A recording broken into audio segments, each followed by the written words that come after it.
Il existe une minuscule bande de terre, entourée d'une clôture infranchissable, où sont enfermées 2,3 millions de personnes. Cette zone dont on parle beaucoup, c'est la bande de Gaza.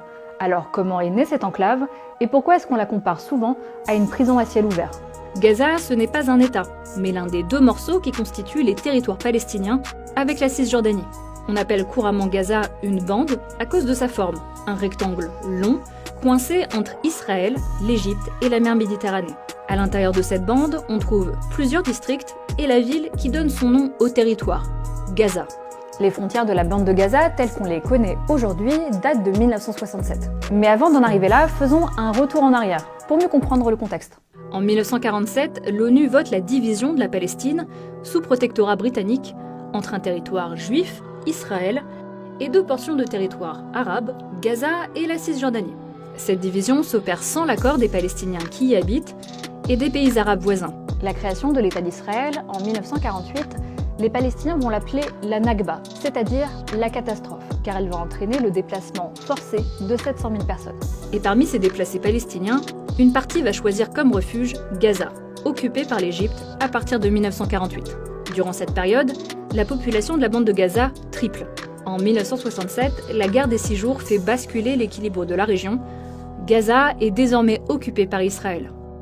Cette occupation israélienne, elle va durer 38 ans et prendre fin en 2005. Mais dans les années qui suivent, la situation des Gazaouis ne va pas pour autant s'améliorer. Et ça, en raison d'un moment clé. En 2006, le parti islamiste du Hamas, qui prône notamment la destruction d'Israël, remporte les élections à Gaza.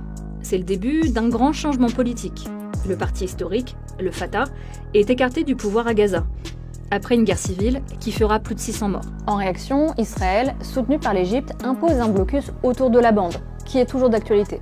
Concrètement, ça veut dire que tout ce qui entre ou sort de Gaza, que ce soit des personnes ou des marchandises, est contrôlé par les forces israéliennes ou égyptiennes. Dans les faits, très peu d'habitants de Gaza sont autorisés à travailler en Israël. Et pour les autres, il est souvent impossible de sortir. Ce blocus est rendu possible par une immense clôture ultra sécurisée qui ressemble justement à l'extérieur d'une prison. Il n'existe que 3 points de passage, Erez, Kerem Shalom ou Rafah. Et tout ça, ça a des conséquences directes sur ses habitants, les Gazaouis. Le blocus étrangle l'économie de la bande de Gaza et maintient ses habitants dans la pauvreté.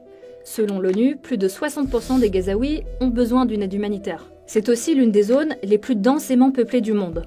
Et surtout, une zone à la population extrêmement jeune. À Gaza, la question de la jeunesse est donc particulièrement préoccupante. Elle n'a aucune perspective.